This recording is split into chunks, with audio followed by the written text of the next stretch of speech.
I know Emily sent out an email earlier today about our topic. So we are approaching the end of the year. Yay. But I also know it can be a little bit of a sad time for some of you because it's time to transition. So today for our topic is going to be transitioning from your position. So first, if anyone wants to kick us off, I think our first question was, what steps are you taking to ensure a smooth transition? If anyone would like to kind of kick us off. It's Jamie Ballard. I'll kick us off, I guess. All right. Hey, Jamie. Hi, I'm with Suncoast Chapter, president-elect, and our chapter is we meet monthly, and we have been for the last several months. The president and myself, and go over with the executive director kind of what our goals are for next year, and just to kind of keep up to speed. I've been in the position before, so it wasn't new to me. So it's a little bit different for some others that may be new to the position. So I knew what to expect, but I guess that kicks us off. Yeah. Good plan. Anyone else? Have you thought about what your transitions are going to look like? Hopefully so. I'm happy to share what I think I shared this last year around this time because I was the president-elect. And something I really appreciated was our president and our CED were including me on everything. So even emails that, maybe I didn't have to do anything with them as president-elect, I was still aware of what was going on and helping making those decisions on how to, rebuttal to a member question or, an issue. And so we're doing the same thing this year. Mandy, who's my president-elect and on the call, she's just included on everything. I'm also very spoiled because this is going to be Mandy's second time being president of Basin. She's a glutton for punishment. So there's not a lot for her to learn. But I think it is important to include the president-elect on those decisions and those emails, just so that you can get a glimpse into what you're going to be dealing with in the year ahead. It was really helpful for me, so I didn't have a whole lot of surprises.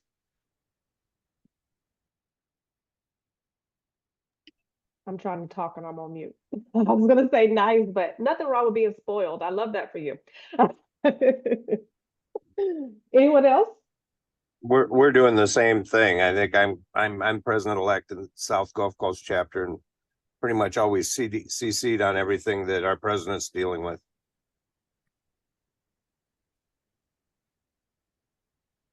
Beautiful. Well, if are there any challenges that some of you may want to jump in that you have encountered with these transitions, or kind of get into the early parts of those?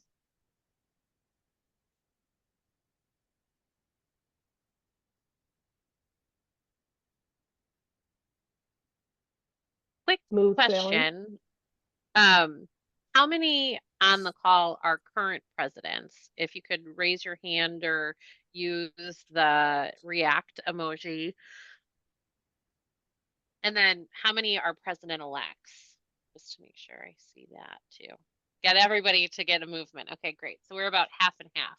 For the president-elects on the call, is there anything that you're worried about with the transition that maybe some of the other presidents could help assist with or make you feel better with the process?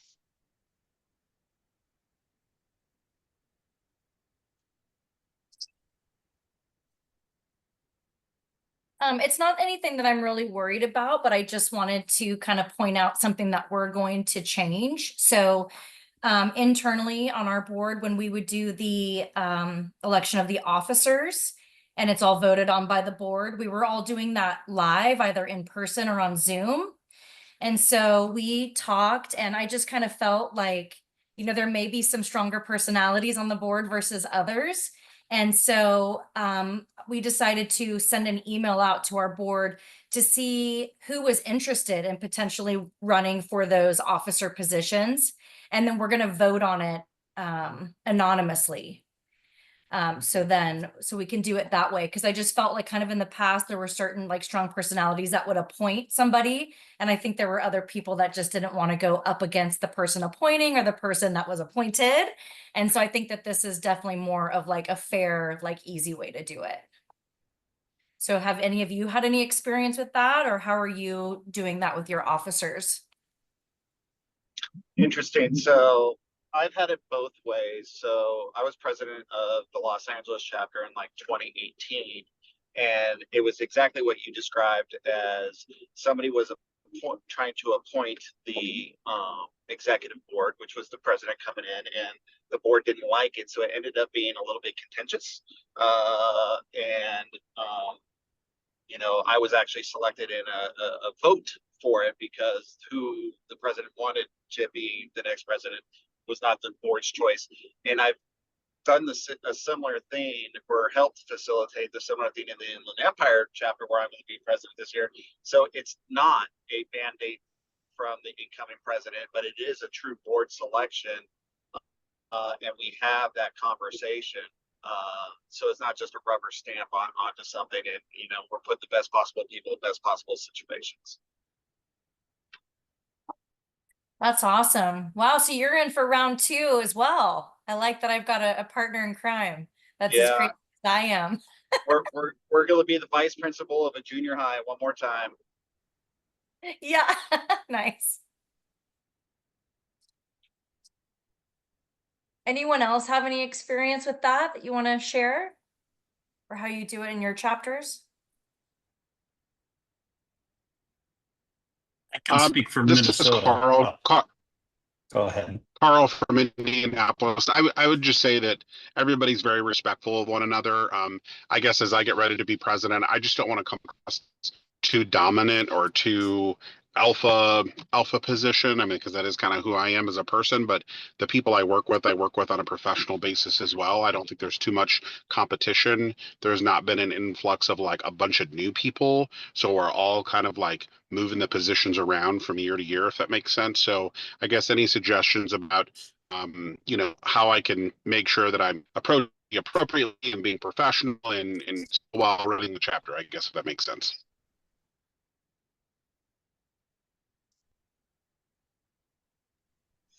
I would just say it's as long as you're moving forward in the board's direction overall and helping steer the ship and not trying to steer the ship, drive the ship, run the engine room and everything all at the same time, then you'll be fantastic. I mean, obviously, you and just like everybody else on this call has been chosen for leadership for a reason.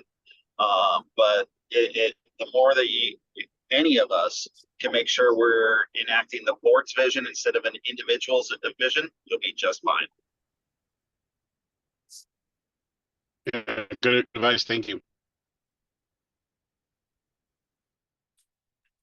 Chris, I think you had something you wanted to say. I saw you came off mute before Carl.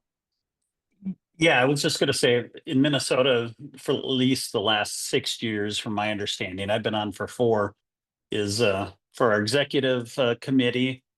That's the first transition. And then the second term, they become president, usually from secretary treasurer, you know, kind of a nice sequence. And we're very open with everybody about that. So we know usually 2 years out who's going to be the president-elect. That's nice. That's like a good succession plan. Yeah, we kind of have that because we have you know, president-elect and VP, along with then treasurer and secretary. And so historically, VP has always become president-elect and then president, but it's not a guarantee. It's not in our bylaws. So, but yeah, traditionally and historically, that's kind of how it's been, but the president-elect still needs to be officially appointed. And then we used to have a past president as an officer, but because of how our term limits have been as of late, all of our presidents end up terming out after their 6th year. So we haven't had that. But in my case, coming back, next year will be my 4th year. And I made a little error. Obviously, since I was an incumbent for president, I'm serving a 4th year without rerunning for a new 3-year term. Kind of made that little mistake. So if I want to, I can re-elect for, you know, rerun for the other 3 years. And in that case, I would be a past president on the board. So then we would need to kind of figure out our officers and how we move things around. Just but yeah, out the of succession planning is curiosity, great. you don't do immediate past president just as a non-voting member, but still on that committee or on the executive board? No, we don't. We played around with having like a past president's council and then kind of ran out of ideas and things for them to do. But yeah, no, they're not a non-voting member on as an officer. It's kind of like once you're turned off the board, you're turned off. Fair enough. Yeah, do you do it differently?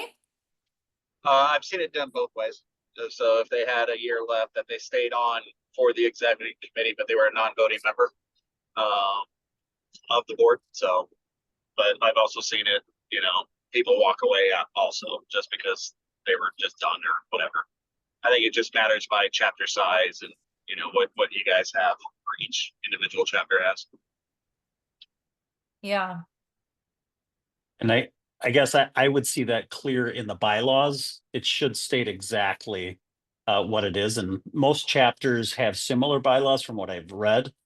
And most of them say president-elect or past president is a non-voting member of the executive committee and the board.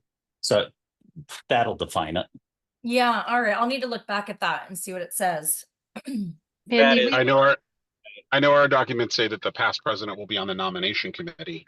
But in some cases, the past president is done and they need a break. They need to disconnect and I don't want to say not be part of the chapter, but really not be a part of its processes. Maybe they're on a committee somewhere else or something like that, but they don't even want to serve in a past president mentor role. And so somebody else that has been a past president that is currently on the board will serve that position. Gotcha. Oh, interesting. Okay. Yeah, we do have that where they are on the nominating committee. Yeah. If you'd like to look at some options on the immediate past president, Mandy, we in our model chapter bylaws, which you have access to on the toolkit, there are in the model chapter bylaws, there's some options there about what that looks like with the past president. Oh, great. Thank you. Sure. Sarah, I think you had come off mute too. Did you have something you wanted to share? I was just going to say that Oregon has that same where we can have an immediate past president be able to not be a voting member. But then I think Chris or whoever talked about the nominating committee. Can I ask a question to other chapters with regards to the nominating committee? Because I feel like that's something that we've had a struggle with getting organized and getting people. And we do have a rule for Central Oregon that the nominating committee has to have the immediate past president. And like, we can't formulate a nominating committee for the life of us. And it just seems like this task to just make sure that the process, is done correctly. Just it's daunting for our chapter. So we don't want to be out of alignment with what's required, but this is becoming quite a hurdle for our small chapter. And so I was curious to see what other chapters do. Sarah, are you saying you have trouble finding volunteers to be on the committee other than obviously the past president? Yeah. It's funny, Sarah, because that was one of my concerns. I knew that as I was exiting or getting ready to exit as president, that I would need to have a nominating committee. I knew that one of the members would, of course, be the past president. So I already had open communication with her. She kind of knew that it was coming. But from the very beginning, I started keeping an eye on those memberships, right? So we need to have a homeowner leader. We need to have a business partner. And so I was kind of paying attention to a lot of attendees that come to our events, but kind of sit on the sidelines, are a bit quiet, don't necessarily raise their hand to volunteer for things. And I purposely kind of befriended them and welcomed them. And then I carved it out as like, I've got this really special role that is super important to our chapter. I'd love for you to do it. You've been, a member, a supporter, and all three of the people that I chose or that I asked, they were all delighted to be asked because they're not the go-tos. They're all kind of wallflowers. And they were more than happy to take the role seriously. They didn't have to do much. And it was like a nice little stepping stone into like getting more involved with the chapter. So I would say for all of those president-elects on the call today, like pay attention to those people now, because you have to know that you're going to have to find those volunteers towards the end, and it's going to be a lot harder last minute, right? I think that's a No, great that's tactic. great advice. For our chapter, we're really, really small, the Central Oregon. So for us, volunteerism, it's such a small group of us that do make this chapter work. And we're working on expanding that, but it's been really, really challenging. So the parameters kind of prohibit us from, because the people that are already involved in doing that, like they're then the ones that can't be on this committee. It just becomes kind of daunting when you're a smaller chapter for that restriction. Sometimes that's all you can do is what you can do. Heather may have told you, but we added that particular concern to a list. We're going to be reviewing the model chapter bylaws in the next year or so. Headquarters is looking at their bylaws, and ultimately we'll be looking at the model chapter bylaws. I added that to the list. And I hear you definitely on this small chapter. What we have to balance that with is ensuring that chapters are doing what you're trying to do, and that is getting more people outside of just the same few. Like I think it was Charlotte. Was it Charlotte was saying, kind of what they do. So we're gonna look at it. We just have to balance those two things to make sure that you diversify that that group. So. Sarah, just out of curiosity, how big is your chapter? We have I think we're up to 150 members now. So Okay. it's growing, it's getting there. So I was president for Western Oregon when so I helped Central Oregon break off and become their own chapter, being president in 2017. So to see what they did, when we broke off, I think they were at the very bare minimum that national would allow. So, and so they had a huge, journey ahead of them. And so to see them where they are today, it's been pretty cool. Oh, that's awesome. Yeah, you still would think that with 150 members that, you would get 5, because you've got usually your immediate past president, your president-elect, and then 3 other volunteers. Yeah, but so where it makes it challenging is the type of people. So then if your immediate past president is a manager, then the other people couldn't be certain things. So it becomes more of that juggling of trying to make sure you have the diversity of those people. And Right. that's where it became challenging as to what each of us were. Okay. So, and my president-elect is also a manager as well. So it became challenging when you started looking at who could you put on this committee. Got it.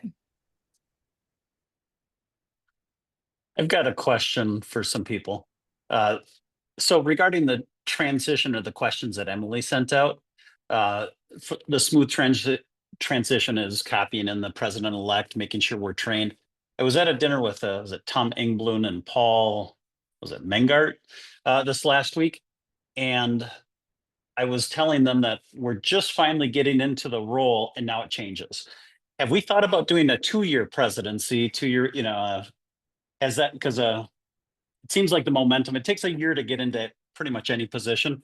Has that ever been a thought or done? So yes and yes. So it's definitely been a thought.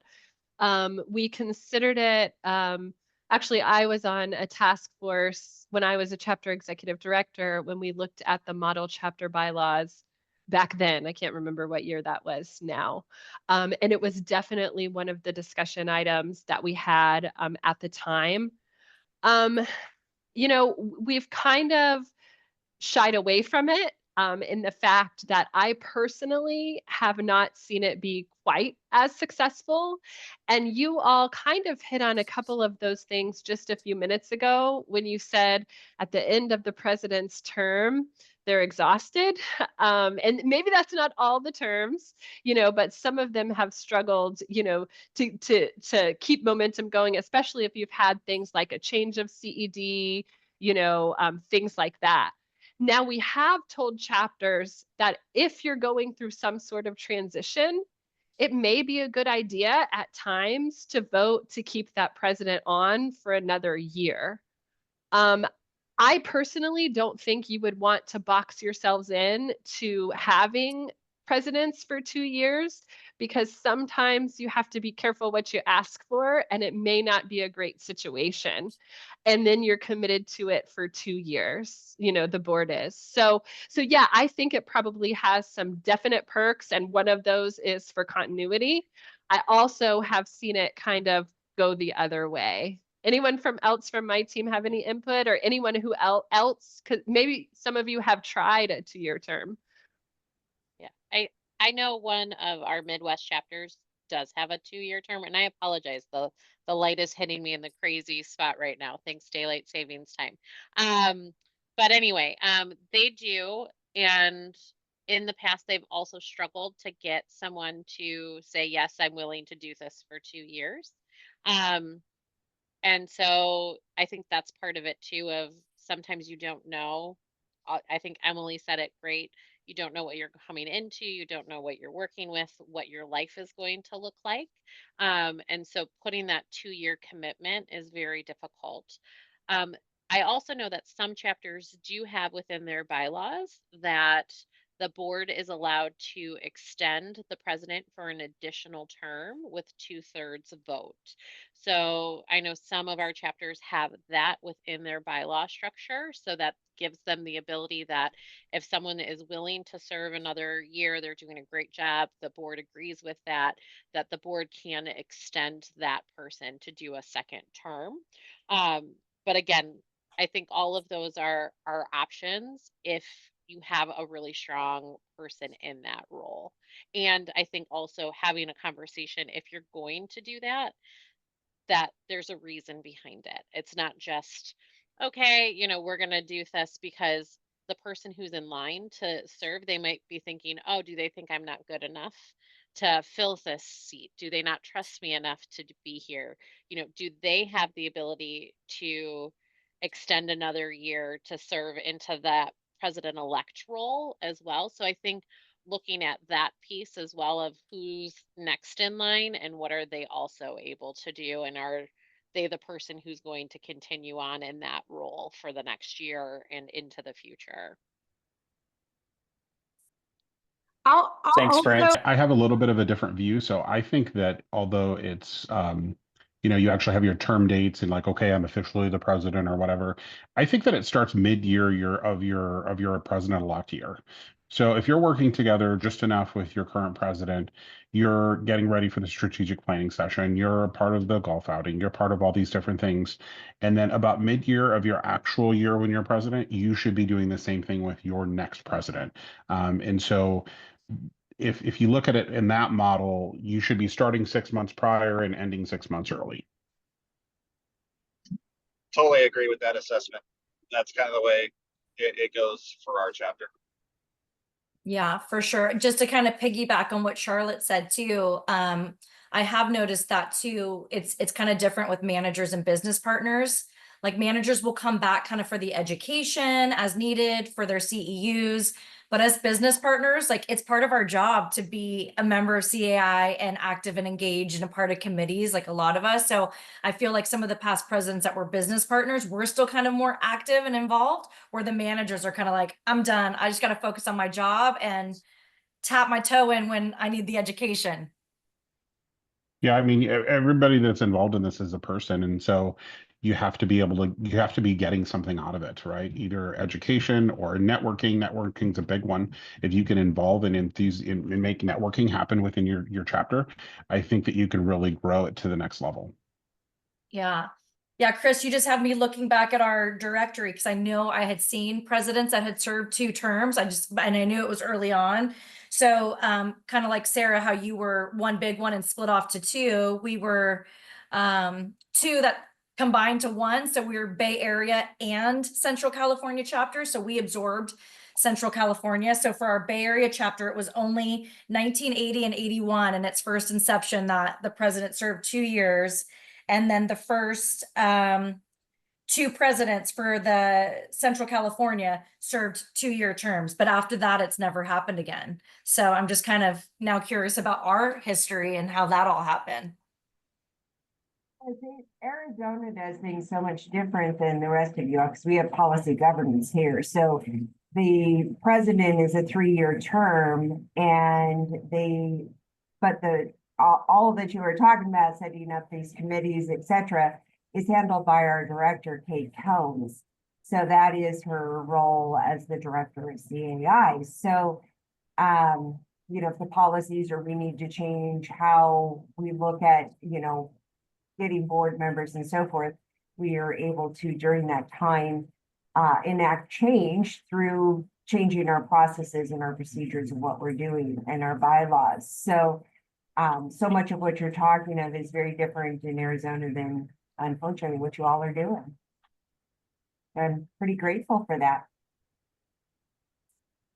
Yeah, I think that brings up an interesting piece, though, that we can't always rest on our laurels, that if something were to happen to that CED, the board has to basically step up and start self-managing until they can select a new one. That's what happened to my chapter this year. We went through so much growth in the last 6 months, from a new CED to credit card processing to just really refreshing the whole chapter and having a new vision. And we're almost to a large chapter. And so there's just so much going on, and board members this year did things that they never signed up for. We basically were literally running the business versus just being a board and making decisions and kind of moving forward, if that makes sense. Yeah, we can definitely feel your pain there. We went from a hired management company to a direct hire. And so it was all new training for the ED and setting up all those processes to now having an employee. So it's definitely been a lot of work on the board, but now we're into our 2nd year with our ED and we're running well. So it was all worth the efforts, but it was a lot. It can be taxing on the board for sure. Definitely. Well, at least you're moving forward. That's wonderful. Got to feel much better. Definitely.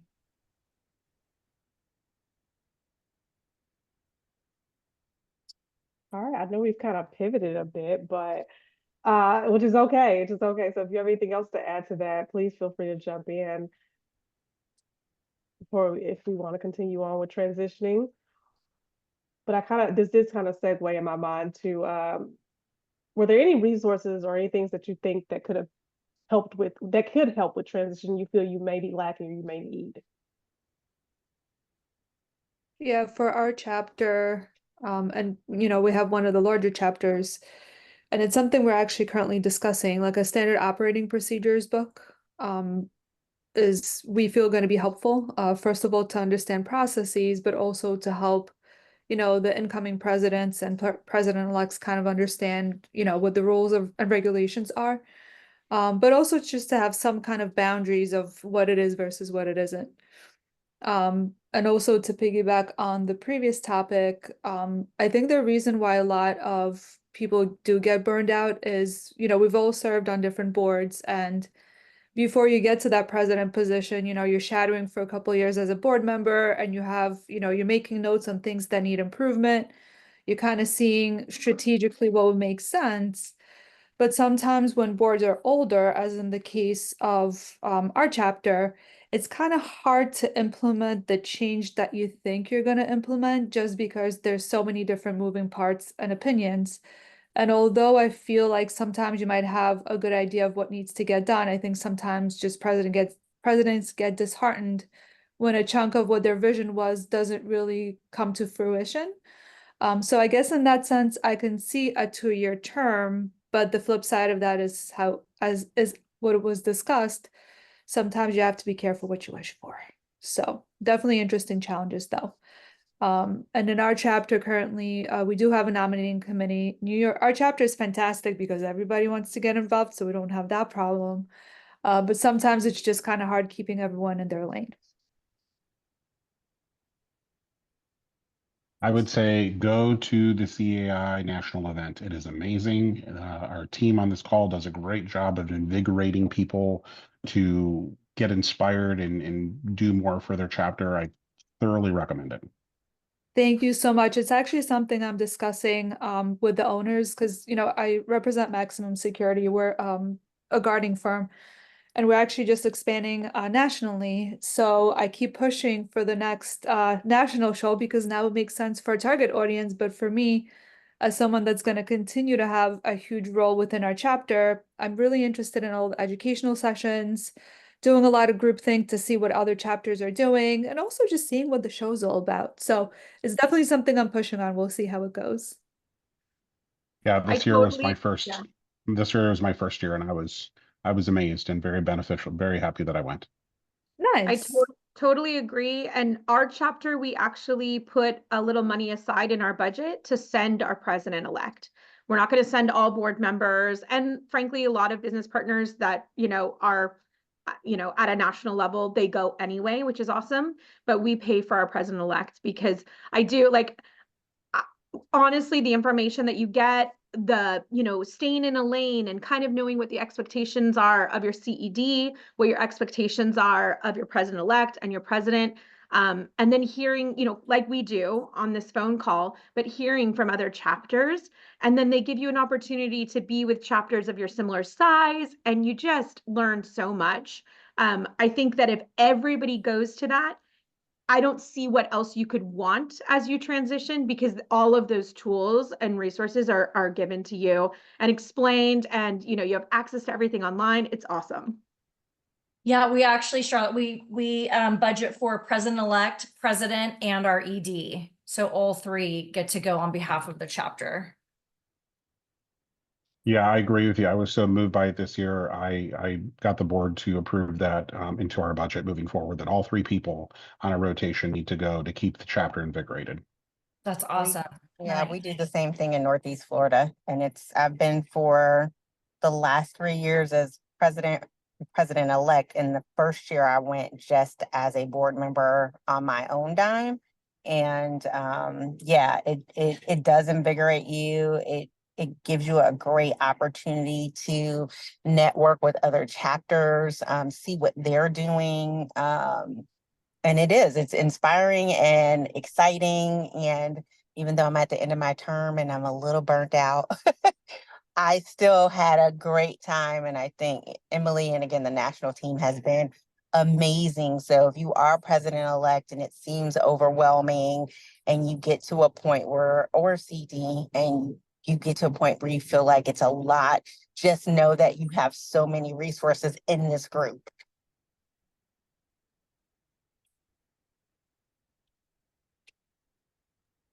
Well, listen, you guys are filling our cup because you talk about being burnt out. I feel like all of us at some point can feel burnt out. It's just good to hear that you guys do get something out of the resources, that we offer. But I also think it's important for you guys to remind yourselves of your why too, why you do this. And I think I can't speak for my whole team, but I was kind of reminded why we do this, with you guys talking. So thank you for that. Don't mean to get a little sappy on you, but. I was going to add in here, thanks for putting in those, the sample policy, Emily. This is something that I did this year, was to make sure, kind of like what you were saying, Joanna, that you got to make sure the structure is there so that any person coming, on after knows what they're doing, knows what the expectation is. I literally had somebody come to the board or join the board. Their first board meeting said they didn't know why they were here. And I'm like, why did you join the board? Like, it just didn't make sense, some of the things. And so I kind of felt like our chapter didn't have any of the organization. When you looked at the list of policies that National provided, we had maybe 2 on that list, and the rest we had to then create. And so that was something that we did. And to add to that, one of the things that we talked about was like 2 years. I do think that if you're president-elect, utilizes their president-elect year to start planning and figuring out what it is that they want their vision to be, and or to help the current president, maybe there's something that they're working on, to be able to continue that. I do think that you can get 2 years out of president-elect and then presidency, and you can really make a lot of, useful time or use your time valuable.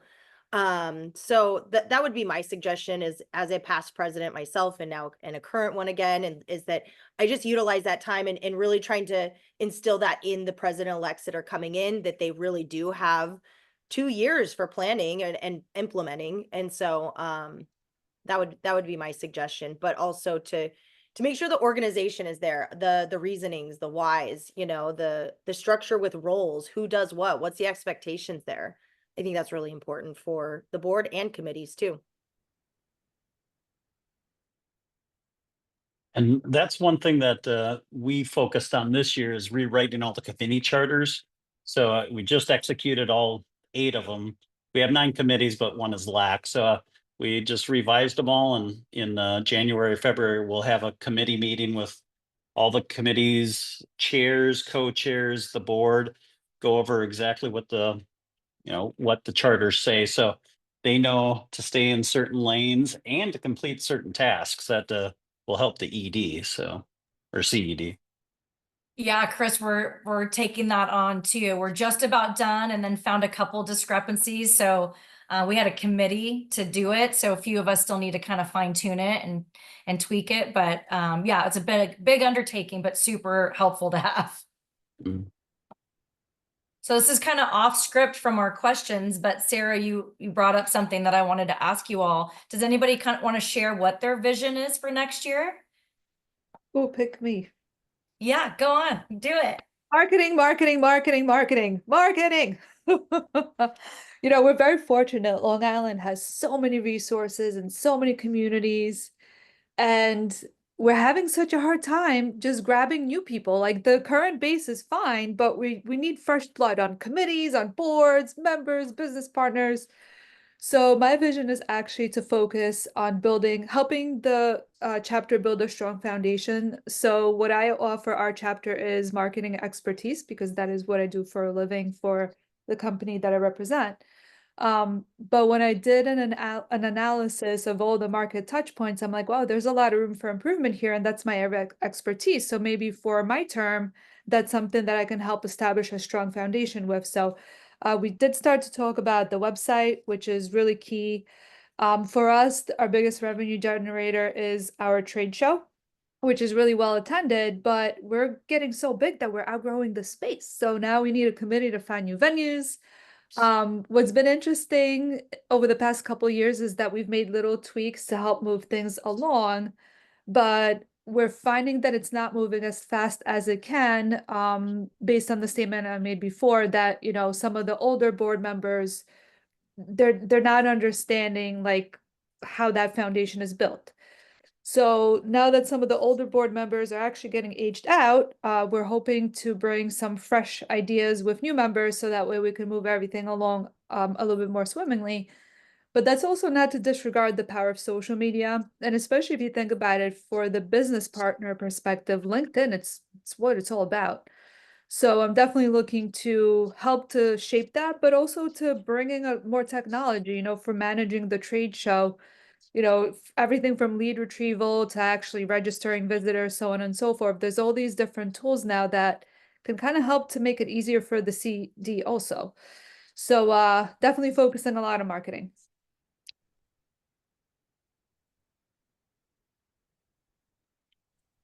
Anyone else like to share? We're having Emily come up next week, and we're excited to get our 2025 goals and strategic initiatives in order. So it's looking like nice weather. So, but I know marketing, social media, website, and the ongoing continuing education. For us, it's been homeowners, because we've gotten like 150 this last year, and we really want to focus to make sure that we're providing the right education. This is Jamie. We basically are manager participation. We are very vendor heavy. I mean, when you look at our stats, we are not vendor heavy in statistically of our membership, but of what the turnout to events is vendor heavy. So it's more manager participation. And we are also a very large chapter geographically, so it's how to reach some of the areas where our hotspots are generally southern part of our chapter. So we want to try to reach some other hotspots or get some more hotspots in further north of where we are. So that's what we're going to focus on. That's awesome. And do you find like those other areas, like are there people in those communities reaching out to you, wanting you to put on educational programs there? Actually, we were no, that's part of the problem because there has not been a lot of communication. I don't think that those northern areas are really familiar with what CAI is. So, and again, because the majority of our membership is southern part, but we don't want to split off. The Central Florida chapter, take some of what is our area. I think we just have to do a better job of trying to reach out to those folks in that area and kind of, market and explain who we are and what we do. Mm-hmm.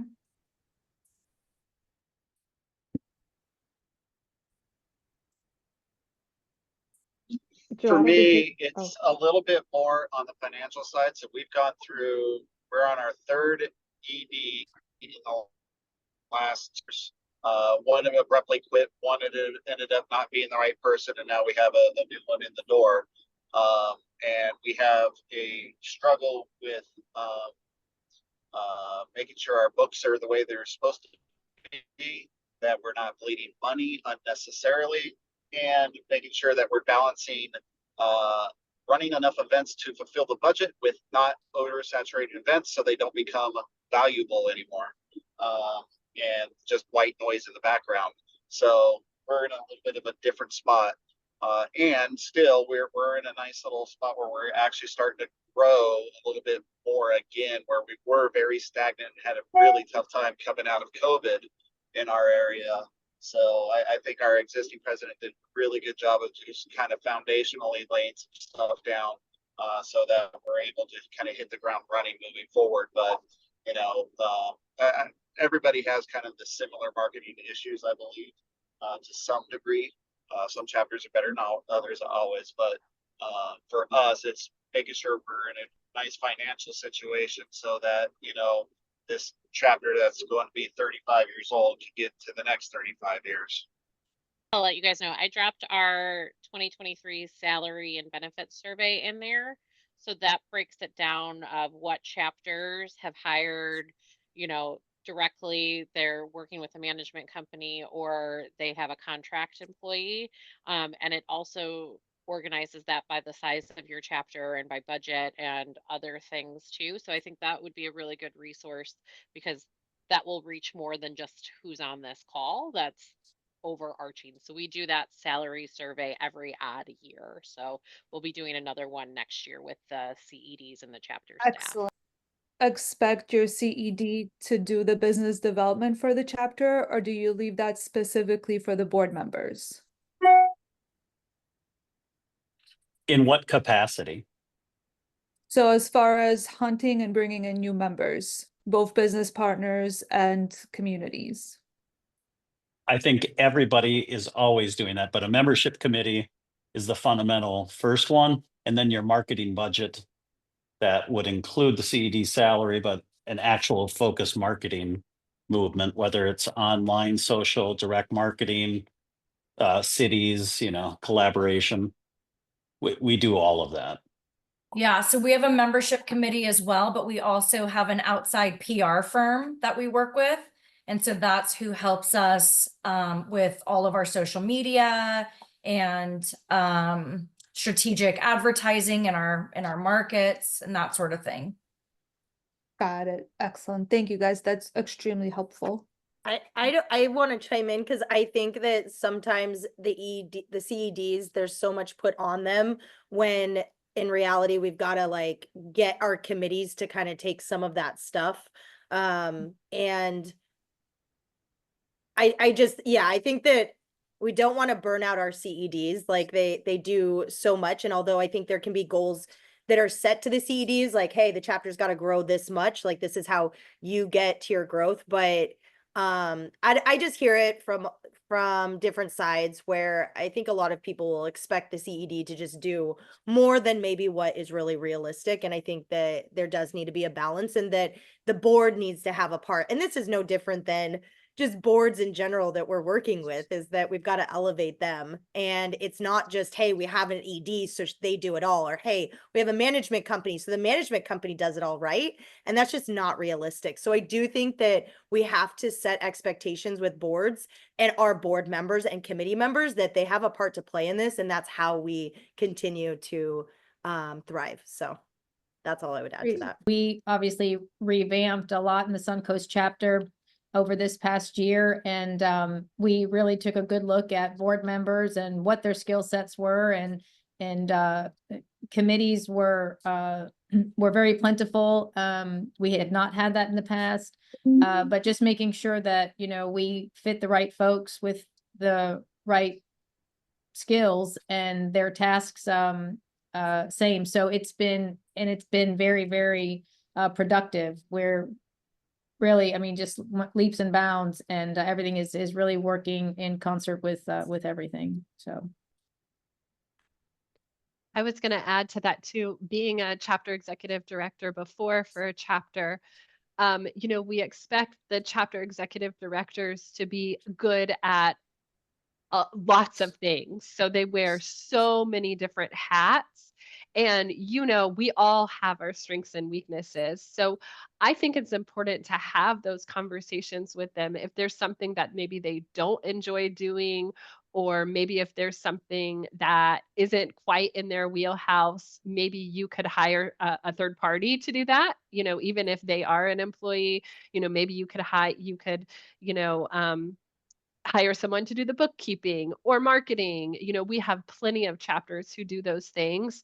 And I think a lot of times, you know, we forget that it, you know, and you may be that like that in your position too, where you wear so many different hats. You know, I always had to, you know, communicate with my board, hey, that's not really in my wheelhouse. You probably won't be happy with the result. Let's see, you know, if we could get someone from the outside. So I think it's helpful for you guys to make that okay, you know, to have that conversation with your staff.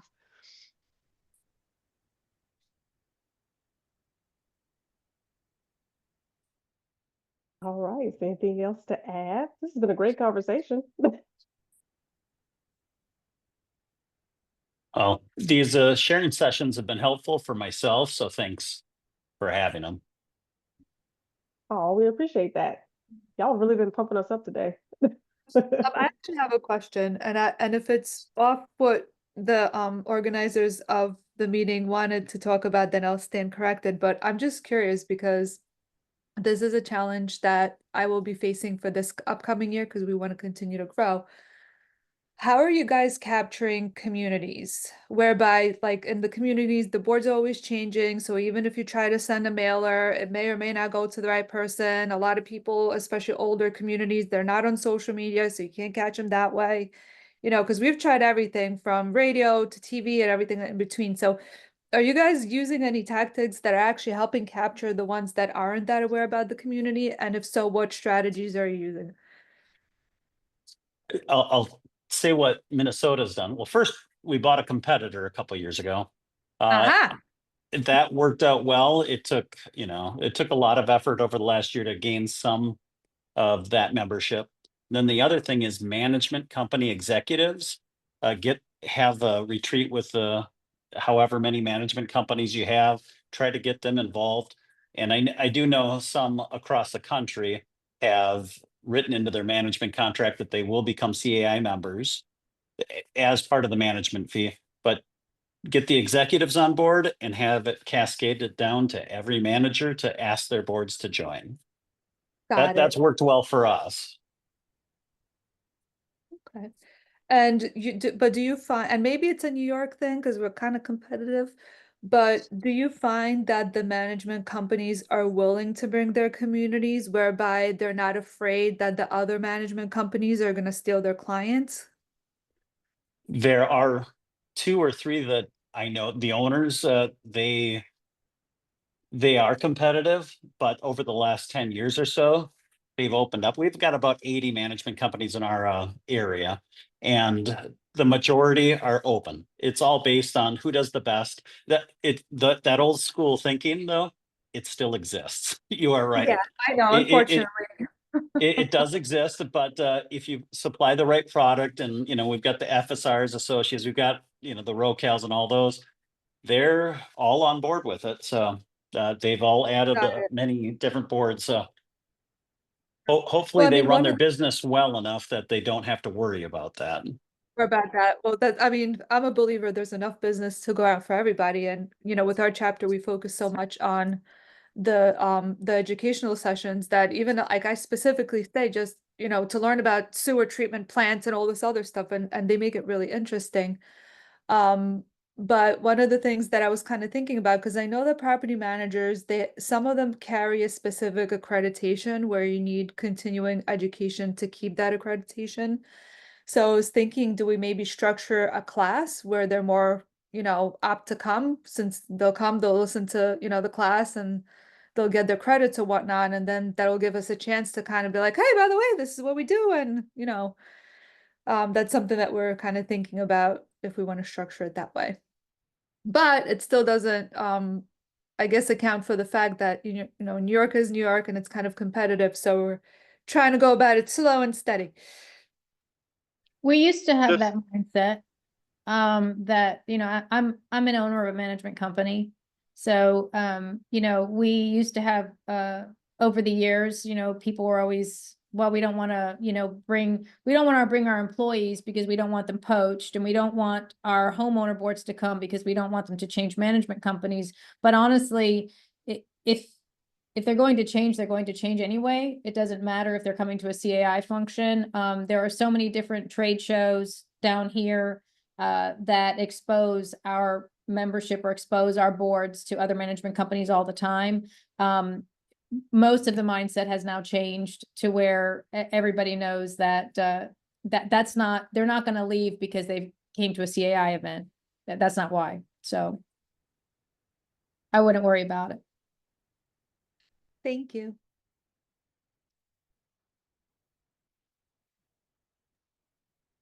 All right. Well, it looks like we're at time if anyone has anything else pressing to add, but I really appreciate everyone's participation on today's call. I want to make sure I honor you all's time and get you out of here on time. So if nothing else to add, I guess we will plan to reconvene next time we have a session, but I want to thank you all for joining, and I really appreciate the dialogue that we had today. And if you need anything, to reach out to anyone from the CI HQ's team, your liaison. We're here to help all of you. And until next time.